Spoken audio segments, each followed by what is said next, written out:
I'll kick it.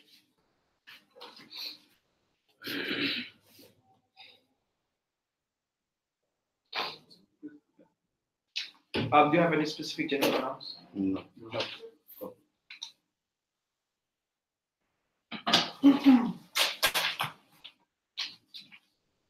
We would be lying to ourselves if we said that the Iran nuclear deal was the success story of this decade, because the deal is not. It singularly focused on preventing Iran from being able to develop nuclear weapons in just a few weeks, but it allowed a hostile regime to continue maintaining its grip over an entire country. We care about changing Iran's foreign policy and making sure that alternative is better if NATO is part of that policy change. What will we do in government? Three very simple things. Firstly, all NATO states should stop purchasing oil from Iran, and if they were smuggling oil, they should also refrain from doing that. Secondly, they should follow suit with the United States, where there are current interim sanctions that have been placed on Iran, which includes to make sure Iran gets back to the table. And thirdly, we should work towards negotiating a deal that sees Iran agreeing to remove support from Hezbollah and other support to terrorist groups, also withdrawing the Iran Revolutionary Guard from Syria. And finally, destroying all nuclear weapons indefinitely, not just preventing them from developing it. The first thing I'm going to prove in my speech is why the Iran deal was bad. There were four reasons to this. Reason number one, it primarily focused on preventing Iran from developing weapons in weeks, in return for a whole host of economic benefits. What did this implicate? Reason number two, it allowed them to still have access to over 6,000 centrifuges that kept it running, which means that even if it can't develop it in a few weeks, they can still do it over a period of a few months. Thirdly, as a result of this deal, what happened is Iran literally gained the license to maintain its regime control over judicial and political bodies. But more importantly, this means they get to directly funnel money into groups like Hezbollah, Hamas, and the Houthi rebels in Yemen. The fact that they get to continue funding the instability that exists in the Middle East is a direct cause that came out of this Iran nuclear deal. There are three harms to this. Harm number one is that it allowed a continuation of instability in the Middle East. Harm number two is that you strengthen this regime because you say they get to operate with all of this and at the same time benefit from the wide variety of economic benefits. And thirdly, it stalls any future progress to control Iran because now, for all these other European countries, Iran's foreign policy is no longer a top priority. So the conclusion to this first argument is that the fact that the Iran nuclear deal, if it continues to remain in place, it acts as a smokescreen for preventing Iran from changing its foreign policy. My second argument will tell you how we get better change if NATO is working with us. Go ahead. So since the nuclear resources of Iran comes at the discretion of Iran, how would you remove or destroy the nuclear capacity of it? So in the same way your deal wanted to limit it, now all we do is extend that principle by saying all the things you have access to, literally we would be intrusively monitoring and making sure that you destroy these things, not just limit however much you have. And note, on our side, we have the entire NATO coming in. That's 29 countries. In your world, you have 5 countries to do some monitoring. We think we have a better mechanism to deal with this. So, second argument. Number one, what is NATO's incentive to work with the United States? Firstly, note that it benefits in the long run because they get to ensure that Iran does not develop its nuclear weapons indefinitely. Because currently, the comparison on their side is that there's always a threat that they may possibly be able to enrich its nuclear weapons since it still has access to some uranium. Secondly, it is also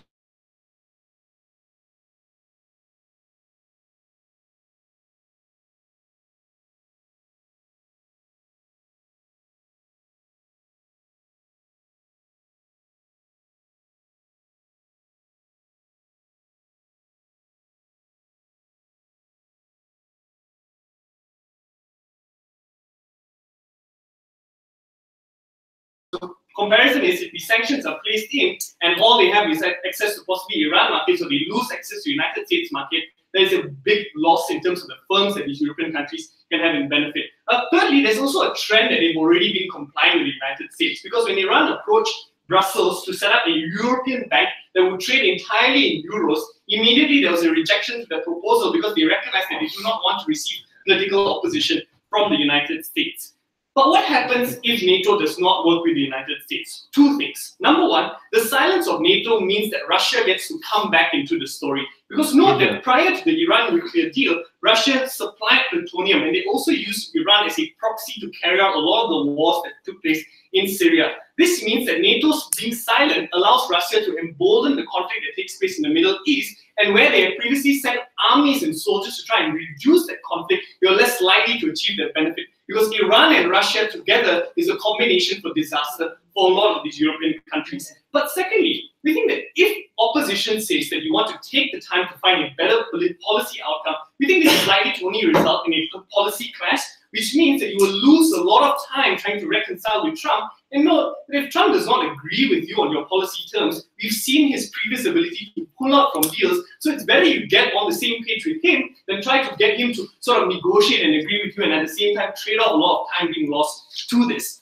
As a result of which, how do we then get change? Firstly, Rouhani is currently desperate, because note that with sanctions coming back in, what he's had to do is had to shut down a lot of currency exchanges and also control the way money is being used within the country. Because note the United States has also prevented Iran from repatriating a lot of its oil reserves and the money it has in oil reserves in other foreign banks, which means that Rouhani now is in the best position to negotiate or come back to the negotiating table. That is better emboldened when you have the entire NATO working alongside you to try to get you to make future concessions. The reason why these concessions are most likely to work on our side is because if you have an entire coalition of countries deciding that if you do not concede to removing funding from a lot of these extremist groups, if you do not destroy your nuclear weapons indefinitely, the potential threat of us invading Iran and bringing you back to down to your knees is a larger political loss to Hassan Rouhani than giving in to a deal that allows him to still have some control over the economy but not have the extent to which it is detrimental both to Iran and to the rest of the Middle East. But finally, because previously the Iran deal only operated with 5 European countries, note that the comparison on our side is you have entire NATO working with you, which means the speed by which we achieve progress is going to be a lot faster as compared to their side, where they rely on a bad deal and say that deal is okay and allow Iran to continue maintaining its power. Thank you.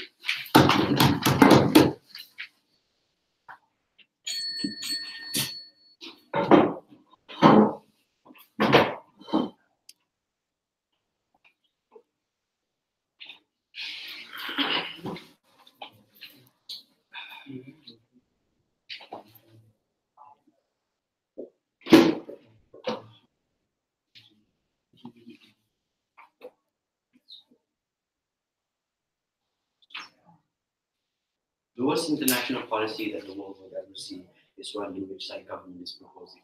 Because note that the large contention in government side is that the Iran nuclear deal was bad and therefore would mean that all of the harms existing or accruing out of that is one which is true. I'm going to talk about 4 things in my speech. The first of which is whether or not the deal was actually bad and therefore mean that the pulling out or the backing out of Trump is baseless. Number 2, let's just look at whether or not you would actually get Trump to negotiate and actually get Trump to work with NATO, and whether or not this is a direct incentive for NATO, for the United States to actually work with NATO. Third, I'm going to talk about change, whether or not we actually get Hassan Rouhani's capacity to actually moderate Iran better in our. And last, why do we think this is bad for regional stability and therefore will mean that you hurt NATO members within the Middle East? So first, whether or not this deal was bad. Because what we got from side government is that the deal only counts as so far as limiting the capacity of Iran to actually accrue or enrich uranium, and therefore means lower the capacity for them to have nuclear weapons. I can test this a few things. The first of which is that United States within the deal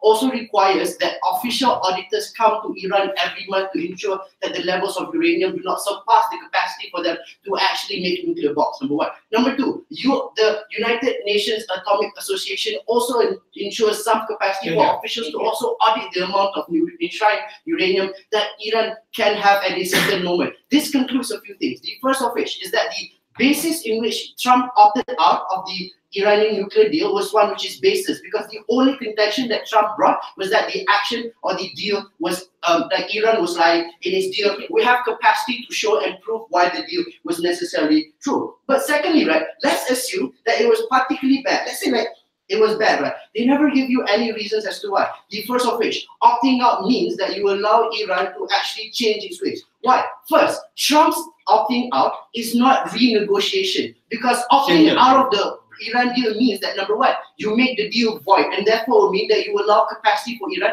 to act in a way in which it has done prior to the Iran nuclear deal. And that's important because the deal literally becomes void the moment in which you opt out of that deal. My lecture is a contract lecture, you can answer.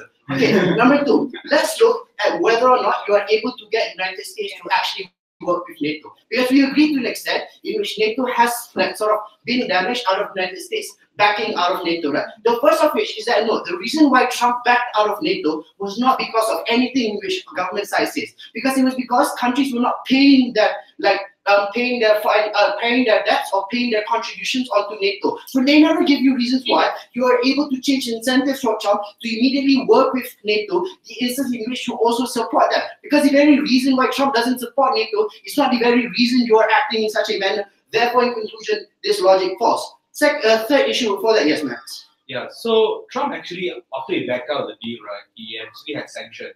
And in many different media, he said it's open to a new deal, which means that it's quite possible for a new deal to happen. Why would Hassan Rouhani immediately accept sanction for endless amount of time? Okay, it's because when you accept sanctions, it means that you're able to renegotiate and have trades with Russia and China. That's the comparative they need to defend it. Because if you can't trade with US, you trade with Russia and China. We think the comparative is worse in their world. We think maintaining some level of status quo is better. Okay, sure. Let's look at changing Hassan Rouhani and whether or not you're able to make Iran moderate, because we agree to some extent a few things. The first of which is that the political landscape in Iran is actually changing. Why is this so? Because first, Ahmadinejad, that previous prime minister, previous president Ahmadinejad is one which is very conservative and radical to some extent. This was the individual that funded a lot of terrorist groups in the Middle East, right? But then, because of the frustration of the Iranian people, you are able to put in power Hassan Rouhani, an individual who is moderate. What are the moderate and liberal things in which Hassan Rouhani wants to fight for? The first of which, open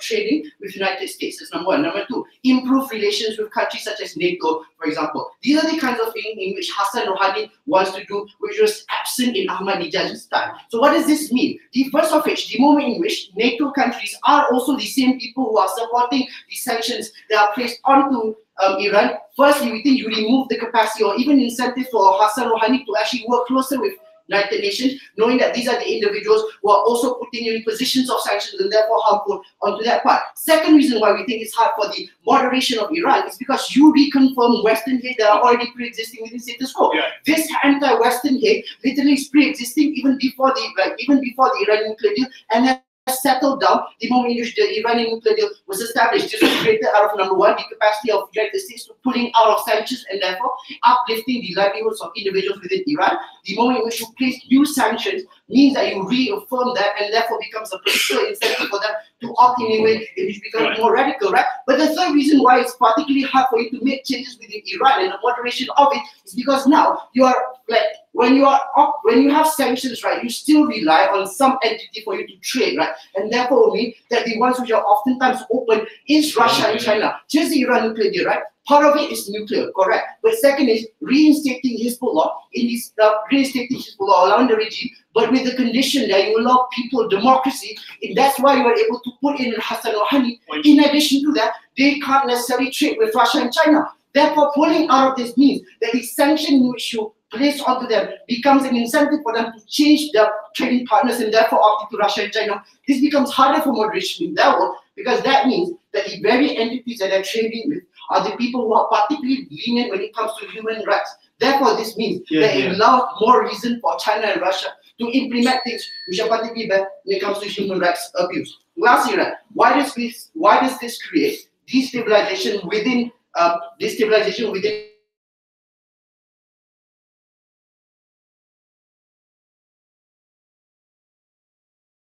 sense where Hassan Rouhani, Iran and Russia are particularly close ties when it comes to, for example, Shia and Khalifa, and therefore mean that Hassan Rouhani's status quo has already moved away or done away from the relationship that they have with Russia. In an instance where they become more radical because the only incentive or the only trading partner or the only structure that they have for them to survive is only by trading with Russia and China. In addition to them having the reinstation of hate that they have onto the West means that you are unable to have the check and balance against Bashar al-Assad, and therefore mean that the destabilization that exists in status quo becomes even worse, and therefore mean that the NATO countries in their world or the NATO members within their world becomes worse off in that position.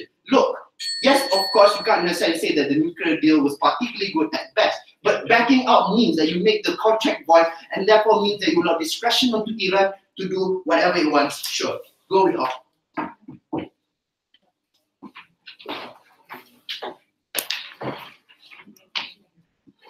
I forgot my laptop charger. I need to take it. Sure.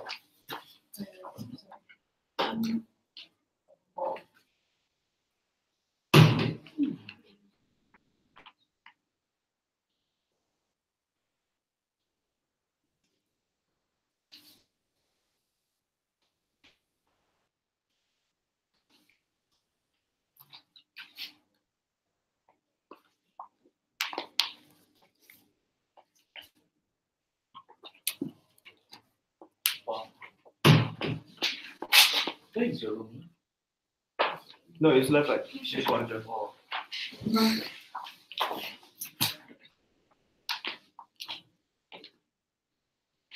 DBM.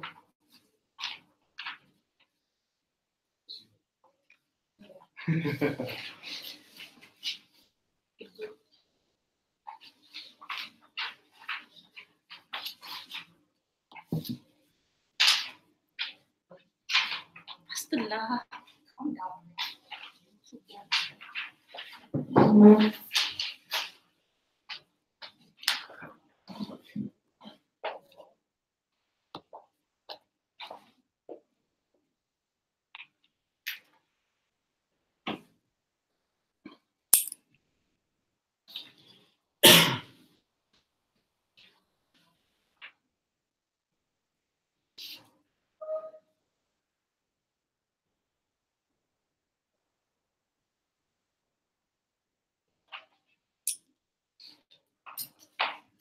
When one contract becomes void, you can confirm another one. And I'm sure your contract law lecturer taught you that. The reason why Trump decided to pull out of the nuclear deal wasn't just because he hated Iran or just wanted to show some strength of power, but rather because he wanted to push Iran to the negotiating table, which is why Mike Pompeo himself also put in a whole bunch of the criteria as to what this new negotiation, what this new deal should entail. I think for side opposition to say that there will be no outcome as a result of 29 states pulling out economic benefits from one country, I think it's a bit ridiculous for them to say that there would be no outcome. I'm going to handle my speech in a bit of a different way. I'm going to integrate my rebuttals into three main issues as to whether or not this nuclear deal was actually terrible, but secondly, how will Hossein Rouhani react, and how will Iran react as a whole, but secondly, how will Russia and China react as a result of these things. Let's talk about the first issue, because their main claim was that Iran will not make nuclear weapons as a result of the nuclear deal. Iran chose not to make any more nuclear weapons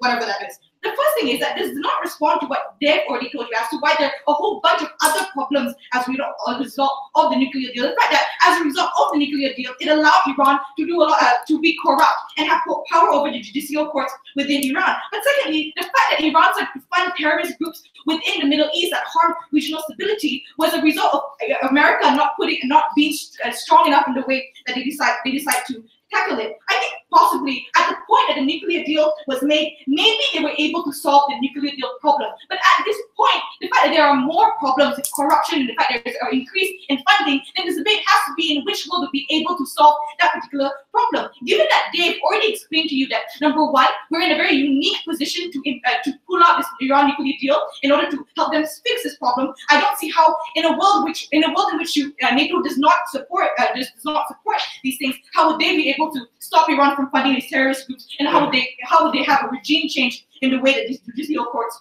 work out? But secondly, it actually does not matter at this point whether or not this nuclear deal was good and bad, because this debate happens in a world where Trump already pulled out of the nuclear deal and Iran is already aggravated. As a result of that, given that Iran is already antagonistic towards America, and the fact that America has given them some leeway to curate more nuclear weapons as a result of putting on sanctions, how then would we be able to contain Iran? That leads me to my second issue. How will Hossein Rouhani react, and how will Iran react as a whole of this? Because their biggest claim was that they will choose not to work with NATO anymore. They will choose not to work with NATO countries anymore because of a reason. Because anti-Western sentiment. The first thing is people within Iran do not support the funding of these terrorist groups, and rather they're quite happy with this Iran nuclear deal if it means that Hossein Rouhani would move funding away from these terrorist groups and towards the people itself. In 2015, there was a street demonstration that encouraged Hossein Rouhani to pull out of the conflicts that they are funding, but Hossein Rouhani decided to ignore these things and continue funding within these areas. So I don't think that people would be angry. Actually, they're quite happy with the fact that they were quite happy with the fact that now they will pull out of these terrorist conflicts. But secondly, I think people would be a lot more antagonistic towards the Iranian government the moment they suffer from a poor economy, when they realize that all the money, that all the trade alliances that they have with the other 29 member states severely affects the way their products work, but severely affects unemployment and the economy. I think that's when people, even though they're angry at the West, will recognize that the trade alliances with other countries is important for them to have a good livelihood then.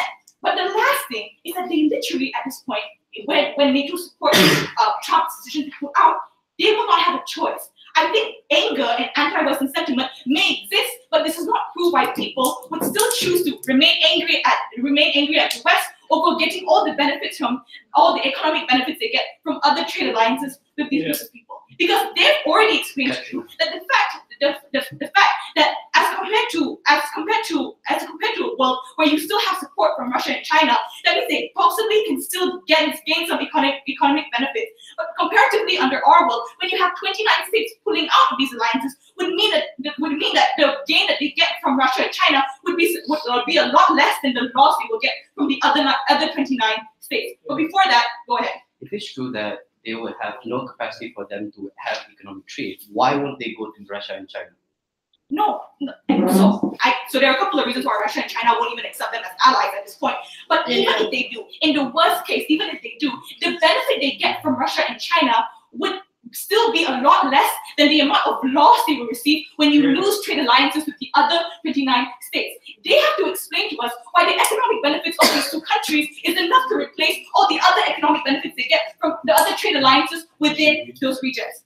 The second issue, and this brings me to the last thing they said, how will Russia and how will China react? Because they wanted to say that now people will just turn to Russia and that Iran will just turn to Russia and they will turn to China. But the first thing is, why will Russia and China agree to accept Iran if Iran is not supported by the other 29 states? Note that Dave in his policy already explained to you that that the other 29 NATO members were okay with them severing alliances and trade alliances with Russia and China if they continue to support the Iran nuclear deal. I think at the point where Russia has to choose between supporting Iran and also having alliances and partnerships with the other 29 states, logically, you would go with the other 29 states. They have to prove to me why Russia and China has so much value within Iran and get so many economic benefits from them that it is worth risking the other trade alliances that they have with other countries in order to support Iran. So I think at this point, even if Iran chooses to support Russia and China, I don't think Russia and China would agree to that alliance if they feel as though it would also harm other partnerships and deals. But the last thing is, possibly Russia and China will support America. Will support Iran. I think at this point it doesn't matter, because if in a world in which Iran has to choose between having the support from 29 having economic sanctions from other 29 states, they cannot tell me that they will be able to have the same amount of oil revenue if they only get to sell it to Russia and China. Like, Russia and China doesn't really need oil at this point. They have other alliances to do so. But I think Iran, even if they realize that Russia and China is a viable partnership, Hossein Rouhani would have to choose between having the economic benefits of the other 29 states as opposed to only Russia and China. The conclusion to these things are simple: that regardless of whether or not the nuclear deal was good or bad, this debate has to happen in a world where Trump has already pulled out. I think in a world in which America no longer supports the nuclear deal, that's when Iran has some leverage to create some kind of conflict or has some leverage to increase the nuclear weapons arsenal or whatever, when they feel as though they still have support from other people. But comparatively under our world, even if they have support from other states, they have to compare it with the amount of opposition they will get from the 29 other member states. I think it's under your world where Iran would choose to denuclearize, but under our world, they would be too afraid to do so.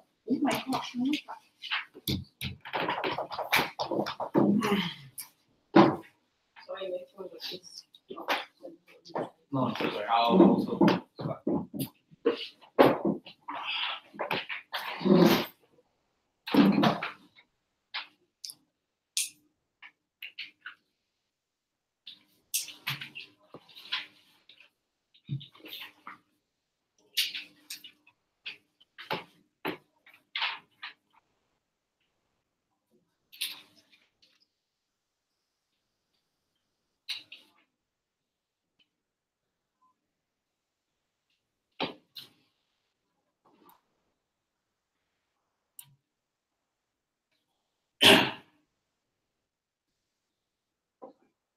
I think the conclusion of government bench is that the whole of that case is contingent on two main things. If they can prove that Iran will continuously be moderate in a world where Hassan Rouhani will be extremely popular, given that he wanted to negotiate with the United States, and given that now NATO and the rest of the European Union just screwed him over. But secondly, they also have to prove that for some reason also in this world, Iran would sign a new deal that would allow NATO to come in and destroy their nuclear weapons, even if they have nuclear weapons at the end of the day, right? Okay. So we don't think they even have nuclear weapons because the European Union had to send they had to send the agency, for instance, to discover those nuclear weapons and had to have tests and so on. So therefore, at the end of the day, a lot of times what they're mainly trying to build is a reactor, and because it's under the supervision of the Atomic Council, we don't think those things exist. But even if it does, we think it'll be worse, right? Three things I'll talk about in today's speech. Firstly, we'll talk about how it affects a non-issue at the end, how it affects Yemen and Hezbollah and so on. Secondly, we'll talk about why they wouldn't sign a deal. Thirdly, we'll talk about how this will lead Hassan Rouhani to be popular. Lastly, we'll talk about how this hurts Iran at the end of the day.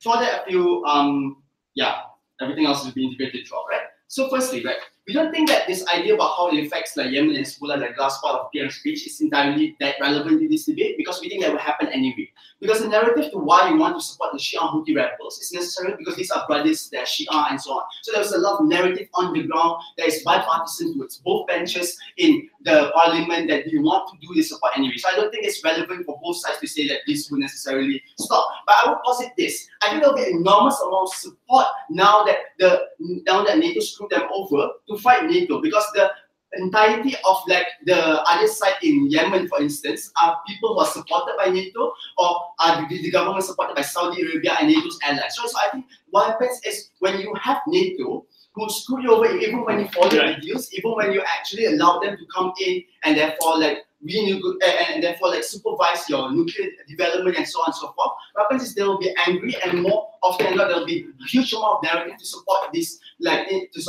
fighting these infidels and so on at the end of the day, right? But secondly, we think, let's talk about how this wouldn't lead to actual new deal at the end of the day. So I think that they failed to prove to us why necessarily in their world you have a new deal happening. Because this is how a deal works, right? If there's 4 mineral waters, and therefore there's me and Dave negotiating on how to get the mineral water, we might come to a concession that he has 2 and I have 2, or he might get 3 because it's long and so on, right? But the point here is, what Dave is trying to say is, he's not going to follow that deal, and now he's going to take all 4. That's only going to happen if NATO comes in and invade Iran, or if NATO comes in and therefore through some level of force will do so. I don't think there'll be a better world, because at the end of the day, when they do this, there'll be more conflict, there'll be more war at the end of the day in Iran, right? So I don't think that deal will happen at the end of the day. So therefore, I don't think that the last chunk of getting new deal and therefore they'll be better and all the benefits they get wouldn't happen because they have to tell me why Iran would do this. I think that it's really hard to get the concession that Hassan Rouhani did, right? So Hassan Rouhani said that we are okay with supervision, for instance, we are okay with only developing the nuclear program, and these are all concessions that's extremely hard, and this is the best thing that NATO can actually get at the end of the day. But the second thing that they say to this new deal, but we can pressure them because they invest a lot in the European banks. But if you already can pressure by this way, then why do you have to have this deal at the end of the day, right? You can only do this anyway. So we don't think that is true, right? So I don't think that stands. Before that, sure, yeah. Okay, so your biggest harm at this point is that people of Iran will get angry and they will fight NATO. But you initially said that your atomic agency also said they got no nuclear weapons. So how are you going to fight NATO? So the thing is that they would more likely invest in wars in Yemen, for instance, and so on, and all those harms exist. But you miss a lot of M speech about how the people in Iran are poor. The people in Iran are a lot of them are poor at the end of the day, and at the end they need NATO to not screw over the deal and to not have sanctions to allow companies to enter and give them jobs at the end of the day. And those are all the kinds of immense harm towards like healthcare, towards education that I don't think government is dealing with. Secondly, why will it lead to Hassan Rouhani being unpopular? Right? I think that what happens is the whole of Hassan Rouhani's campaign is crunch on like being diplomatic and negotiating with NATO. And NATO doing this to him means that what happens is it will be extremely unpopular to negotiate with NATO in any other way. So a lot of the times that people would be okay with like to some extent accepting sanctions because they think that NATO is going to screw them over anyway or things like that, right? So what happens is you have more amount of support for more conservative parties in Iran, like Ahmadinejad's party. This is the guy who said that he will bomb Israel, for instance. This is the guy who said he will bomb Saudi Arabia. Those are more hawkish, populist leaders that will come in a world in which you don't do this. So what will happen in the Middle East is one impact is that happens is you have more of this civil war conflicts and so on because all these people are more hawkish. But secondly, what happens is these people will also more likely will not accept aid or will not allow companies to come in from the United States, and therefore we think that's worse. But thirdly, how it hurts Iran, and this is where we think they have just missed the last chunk of what M said, right? So like the economic condition in Iran is like literally 50%, 56% of the youth is unemployed, like 1/3 of the people is in poverty, and those are the kind of things that happen because they had a 20-year sanction by NATO and the United States. A world in which you say you no to this deal, a world in which you follow Trump and therefore you impose more sanctions on the Iranian people. It's a world in which the people are more trapped inside poverty, right? I think it's a harm panel you have to really note because all those people deserve better lives, right? And I don't think they should be victimized by the decision that the government made at the end of the day. But the second conclusion to this is I think that what happens is you're more likely to revert back to a non-democratic Iran at the end of the day, right? What happens is because when the alternative that we propose is that most likely in this situation, you're more likely to trade with China, you're more likely to trade with Russia. Actors who do not care for democratic advances inside your country. I think they'll be worse off in Iran at the end of the day. But lastly, how does it affect NATO at the end? We think what happens is necessarily a world in which you create NATO becomes the enemy because they join Trump's decision and imposes sanctions towards these people. It's a world in which people think that NATO can't be trusted. But what that means is there's more support towards Bashar al-Assad on the ground in Iran, right? Why? Because now they'll be really bad because a lot of NATO members are embroiled in conflict. People, countries like Turkey, for instance, or allies such as Saudi Arabia. I think that's really worse off because now they have an ammunition and there will be more popular support to support all these rebels fighting against NATO allies at the end because they see NATO as a hostile person, as a hostile actor at the end. But secondly, I think what happens is it leads to more nuclear programs because when you do not accept the concession that Hassan Rouhani proposed, more likely they will advance more nuclear technology. And the reason is because now there is no surveillance that you have. Because that was the concession that they are able to get at the end of the day, right? Because there's no surveillance and more likely there's trade with China, Russia, and so on. So more likely there's more ability for them to get more nuclear weapons at the end of the day. Extremely proud to oppose.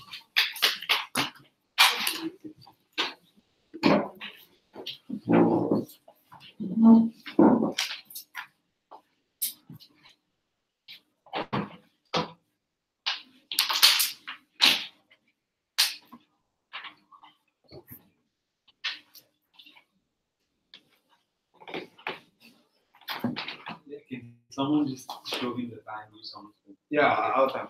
Okay.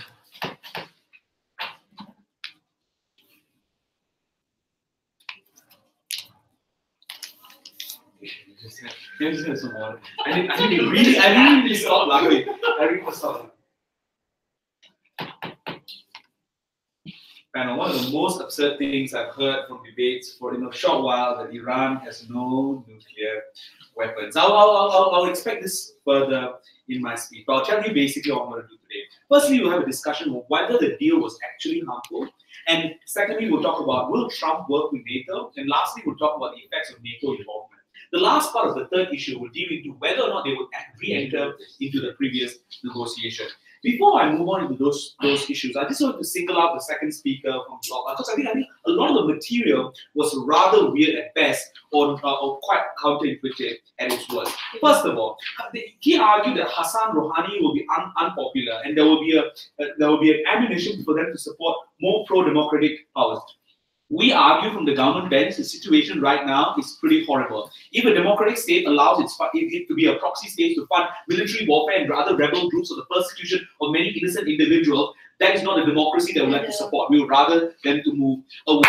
But the second thing they say is that they won't, they won't be able, like American countries and NATO won't be able to do anything. Like the vast amount of arguments that we gave regarding to the trading control and the policing powers that America and NATO powers literally talked about, especially considering with the European market literally being controlled by most of the NATO member countries, goes on to show that increased policing power means that you can regulate any types of possible aggression from Hassan Rouhani or any future governments. But the third thing, and this is the pinnacle of everything, if they are in sanction, individuals are suffering. The incumbent Iran government is under huge pressure to respond or alleviate themselves from such economic pain.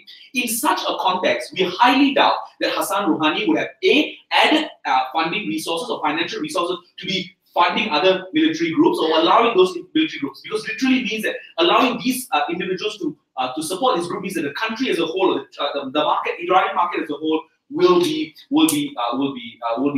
at the receiving end. But the second thing this argument is, the reason why it's not contentious is because they have a burden to prove that the current deal or the current environment allows a more democratic process to happen. And we will prove to you why it will not happen in this world. And the last argument for how people will fund other rebel groups, we think it's pretty difficult for individuals to just fund rebel groups, when they're facing huge amount of sanction and the economic opportunities to either trade or function or get any economic income is severely affected. But secondly, a part of the sanction which is really important is that a lot of financial instruments that people have overseas, like Hong Kong banks or European markets, will be frozen, which means that these are the really important tools for you to fund rebels, and this will be literally policed as a result of the sanction. Now let's move on to my first issue. The first issue is, will the deal actually, what's the deal actually harmful? Orb argues that the current deal has some reasonable level of nuclear enrichment inspection. We could tell you a few things. Like, from the IIUM American knowledge, it was quite surprising that they found out that the bases were no longer in Tehran. There are a lot more centrifuges that were displaced in many parts of Iran, and these centrifuges in fact show alarming rate of enrichment activity. Because at first, satellite inspection showed us that once a facility was big, it was able to show any radiation level that could be inspected by the satellite. But once the centrifuges were distributed across many different places, these were just normal factory enrichment level that weren't able to pick up the same type of signal. And that's the reason why America took a very long time to know that the centrifuges was actually displaced. But the second thing we would argue is that the deal in the past does not take into account of Iran's new aggression, funding of many different activities. To this, we talked to you about Lebanon, Syria, Iraq, and Yemen. In fact, America only came to know about this recently, but it found out that several HSBC accounts were used as a proxy account to funnel money overseas. On top of that, there was not only accounts set up, there were also evidence to suggest after many years that these accounts were actually owned by a lot of Iranian individuals. To this, the second deputy leader of opposition simply asserted that it's a non-issue. We think that Iran initially, a country that's just elevated themselves from sanction and has a patrol to be more abiding for international standards, is increasingly getting involved in other areas and is funding the persecution of many other innocent individuals. And this is problematic because it means that putting a revolutionary guard in Syria means that the installation of power of Bashar al-Assad a lot more stronger. And I don't need to go on to great details to explain the harms of this, but sure. If you want to socially engineer Hassan Rouhani to change his way, why should it come at the expense of the suffering of individuals? Because we think that the suffering of individuals is the one that will change how Hassan Rouhani will police, how accounts are being used to funnel money. I think the pressuring of people on the ground is the reason why Hassan Rouhani was literally put into power. So we think that literally, and it's unfortunate that many different communities are made vulnerable as a result of sanction, but it's necessary for a change to occur and to ensure that such incentive does not, put your leg somewhere else. Okay?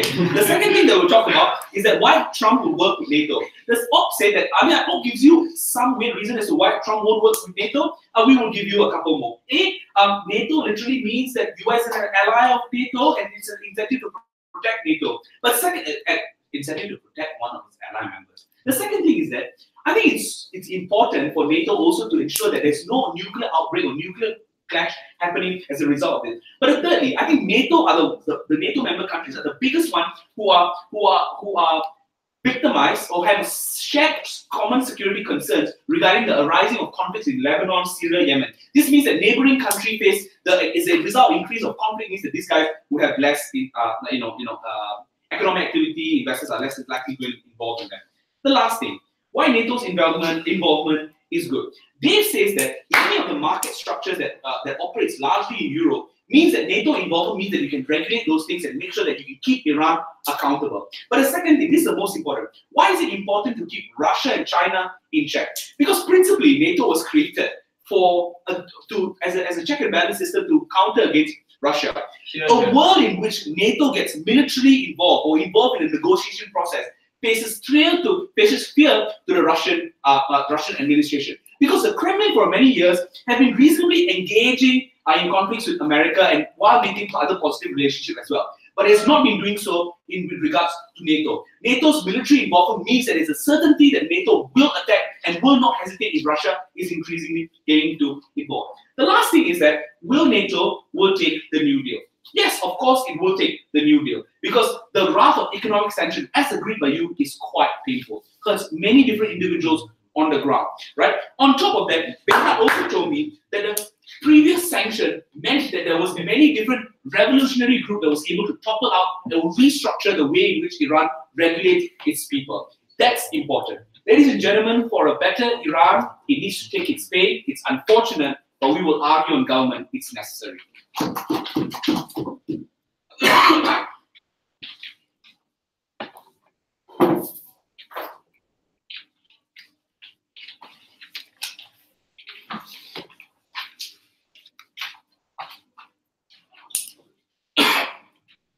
Panel, do note that the entire premise of government's case today is the ability to make sure that they are able to renegotiate, and for some reason that negotiation would work in favor of NATO. I don't think that has been proven yet, but I'll give more reasons as to why that is the case in my flashes, which is one, the question of whether the whole Iran nuclear deal was a bad thing to the point that you have to pull out of it. But secondly, the clash onto like how people exactly react to the backing out from NATO and US. Will it create the kind of change that that government tries to assert? But before that, like, a couple of things I want to give direct. Number one, okay, the whole part where we talk about how the nuclear weapons in Iran. You need to understand that the reason why the negotiation happened in the first place is because you want to make sure you have a deal to stop the creation of that particular weapon. So we're not lying when we talk about our facts. But secondly, right, you need to understand that we want to give you another reason as to why, you know, how the UN Economic Council has already shown that Iran is actually following that particular deal when they denuclearize, when they no longer enrich themselves. But Max conveniently come up here and give it a bunch of like, I would say lies, knowing him. But given that so many people are saying a lot of things, I think the best way to judge this debate is to look at the structural reasons behind it and see which one is more plausible. Correct. Other than that, you need to note that given that their whole case is premised onto the whole idea of this Iran accepting the sanction, they never really realized that the whole idea on what they never really gave a reason as to why Iran would prioritize some investment in Europe rather than their image of like making sure that people that they support, their Shia identity in terms of supporting Hezbollah and going against like Israel by supporting Hamas would be like secondary. We don't think that is necessary. But it's also assuming that somehow all investment in Euro is also investment in NATO countries. That's two completely different things, right? Not all European countries are members of NATO. And if anything, I want to remind you that the NATO is becoming more weaker, and that's the reason why Trump made US exit. They no longer want to work with NATO. So we don't see how that can work. But I'll go more into detail now. I'll take a few eyes at 5, right? Next thing is it. So onto the question of whether this new deal is bad. They tried to assert to us this deal is bad because somehow you cannot control the foreign policy that Iran has in terms of making sure they give support to rebels and Hamas. And then they suggest we pull out and somewhat renegotiate. The problem with this is, number one, that's not entirely true. But even if, let's say, that is true, right, you need to understand the support for this Hamas and Hezbollah will remain there because this is like something that is very much religiously invested matter by the Iran. Right? They have number one to protect their own Shia identity, making sure that they are able to protect the Shia rebels. Secondly, they also need to show their presence in that particular region. And you need to understand, you need to show stronger presence within that area when you are attacked by that particular sanction because you need to reclaim the legitimacy. So we don't think they're going to easily pull out of no reason. But secondly, you need to understand, given that the sanction will harm them, there is no other way for them to react but to like get help from China and Russia. We don't think it's true that they will like somehow not care about this particular support. Because you need to understand, it's not just the people at top, but the people at the bottom. Fellow Iranians also feel like they need to help the other rebels because they see these people as, you know, their brothers, someone that they need help. So we don't think it's true those things will work. They tried to contest this by saying, oh, China and Russia is not going to help because they care about NATO. You need to understand, Russia and NATO are not on the same side. That is not reason for Russia not to help. But if anything, right, they are more likely going to help, and they don't really care about those human rights things that they want to fight for in this debate. If anything, they're going to make those things worse, because now you no longer have the ability to change how Iran behave, given that they are depending on a completely different country that don't care about this particular human right. This is something that nobody brought up, but somehow Max want to like conveniently forgot about this. And if anything, we don't think we can further succumb into this, because you see, because of the initial deal, the government received a lot of attacks from the conservative, calling them weak, telling them being liberal does not help them, being progressive does not help the identity of the Iranian. You confirm this, you make what the conclusion to this is that even if, let's say, you will post a new deal, that new deal is not going to be accepted, because you're showing the image that the moment you give US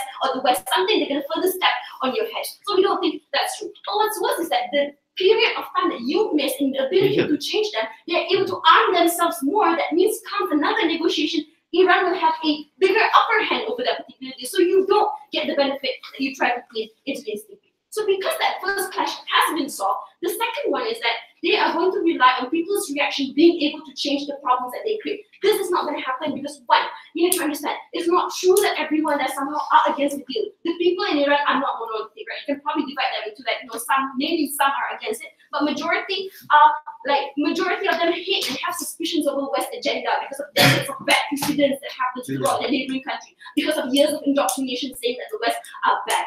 You confirming this bias means you're empowering the conservative leaders that Diana talked about in this debate. And I think that's where the harm becomes even worse, because these are the people who are able to further create those hatred towards West. The effect of this is that whenever you try to bring any US aids or intervention in neighboring countries, they have more reason than ever to also intervene and make sure the West doesn't have claim. That means they're going to be stronger on Syria or in other areas of conflict. You make them even more difficult. And you need to understand, because of this, it's also your liberal leaders, people like Hassan Rouhani, won't be able to be empowered to try to create that particular change. But even if, let's say, we were to accept some people go against this particular government, you accept the characterization that these people are poor, are not having jobs. How do you expect these people to have the ability to change the minds of a government that are very traditionalist, or people at top who are very conservative? In order for you to empower this, because of more sanctions going to be imposed on them, more people don't have jobs, more people don't have the ability to get education or like have the power in general to question your government, because they need to rely on government's help when they don't have that job in the first place. So it's not true your people will be able to question that. But that's also assuming that, Max. Yeah.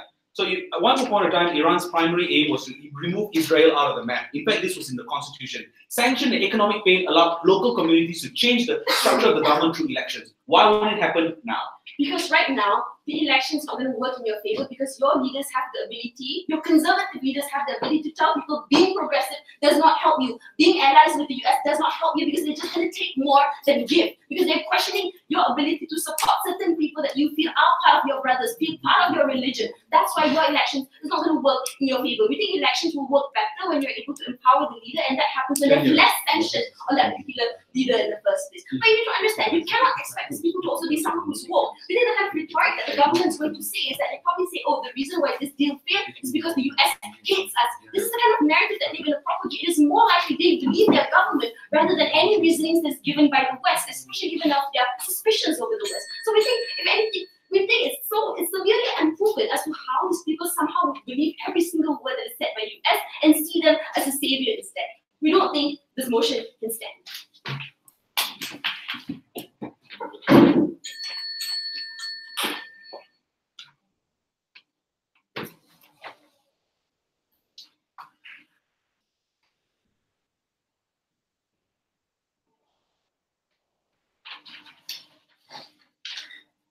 I would just like to point out the example of the second intifada that Max tried to brought up. Right? It was stopped by military intervention, not economic sanctions. That was factually untrue, right? So 3 issues in my speech. The first, are we able to get renegotiations of a new Iran nuclear deal, and whether or not it will be in favor of what government thinks it shall be? Number 2, I'm going to look at whether or not, I'm going to look at this first actually, whether or not the United States will actually have an incentive to work with NATO just because NATO supported Trump's decision.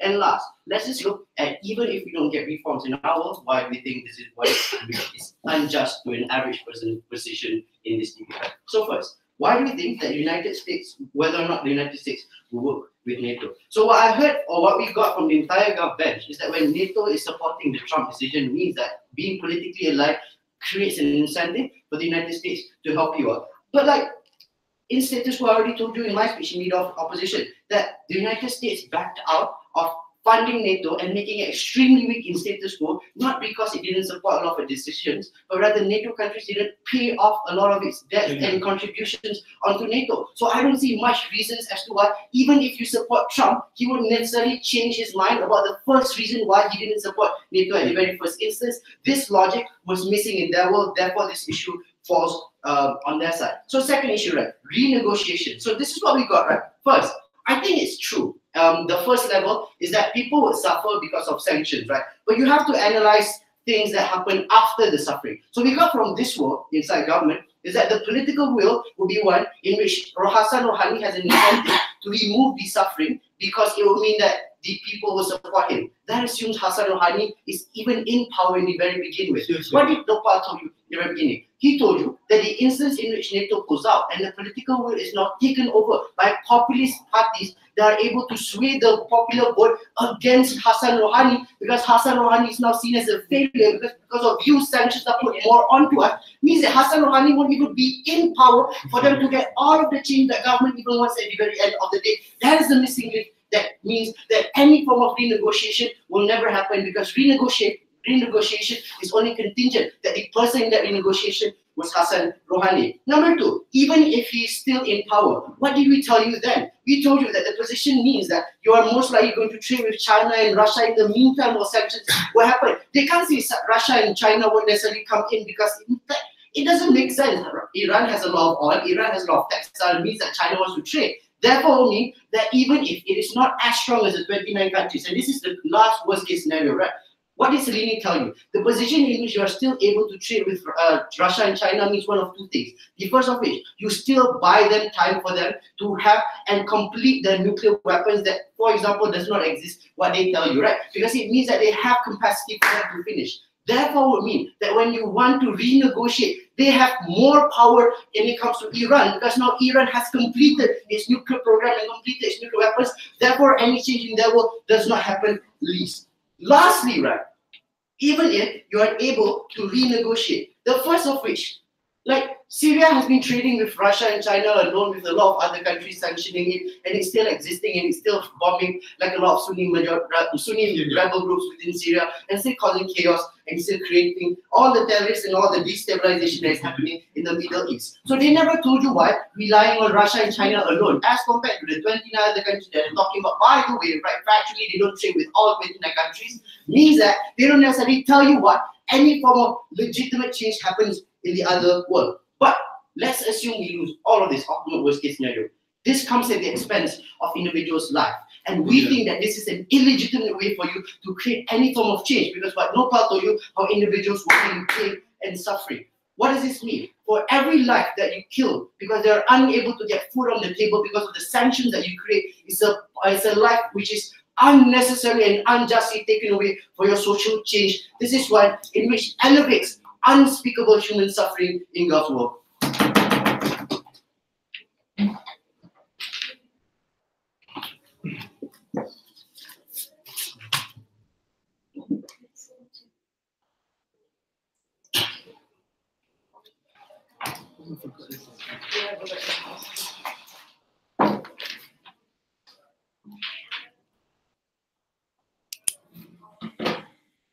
All three speeches in opposition had one thing in common.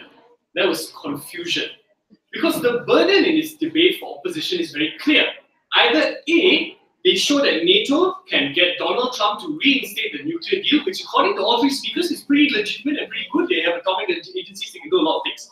Or B, they isolate Donald Trump and then pursue another alternative. None of this was ever explained in their case. What will they do to make Iran better? We still don't know. Maybe if they took a POI much earlier, they might have accidentally fell on a model. In my speech, I'm going to prove to you in two issues how does NATO get, when working with the United States, change Iran's foreign policy. And close the door, that'll be great. Firstly, was pulling out justified? It's always justified. Note that the focus here of the deal is that independent of any sufficient control mechanism that they have, they need to show why the trade-off is justified. Because we say the trade-off was not. What is this trade-off that they are accepting? That extremist groups continue to have funding because of the economic liberalization that happens in their world, and secondly, that they have an ability to still develop nuclear weapons, maybe not in weeks, but possibly in a prolonged period of time. We say this is not justified because why is it fair for Western countries to give Iran a license to become stronger, and in the future where they want to change this regime, because they become a lot more stronger, you are unable to do so. That is why we say, even if they can say like these countries didn't pay some random debt, I don't know what this analysis means, like none of these things matter because they never proved to us why the trade-off would justify. We said in many ways it was not.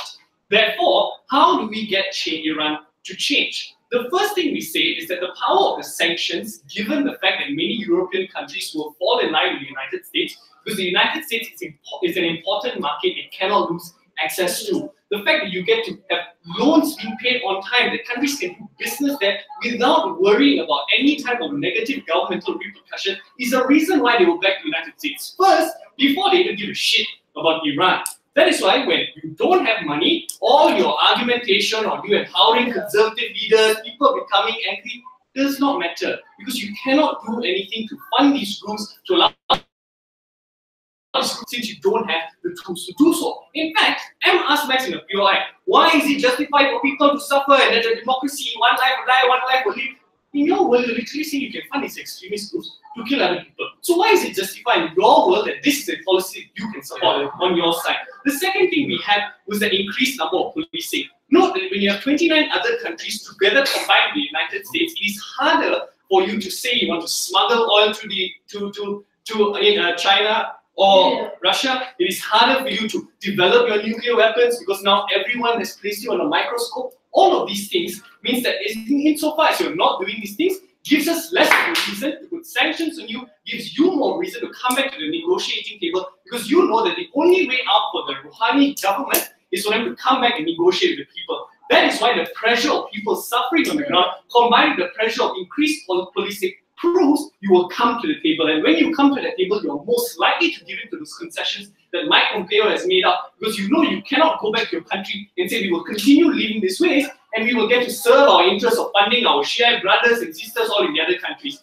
That is not a government that will survive in your world. Finally, what happens when NATO plays a part in this? Given that NATO can come in and make sure that Russia no longer gets to be a part of this, and the fact that Russia becomes weaker in the ability that, in the sense that they cannot use Iran as a proxy to fight the wars in Syria, also means that you have better stability within the Middle East region, and you also prevent Russia from being able to meddle with how Iran survives. The only analysis we got from Salini was NATO is already weaker.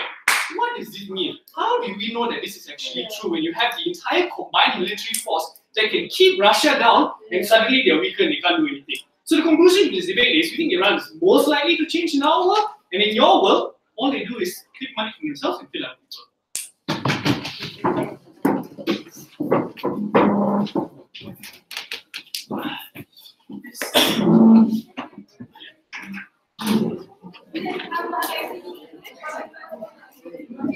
You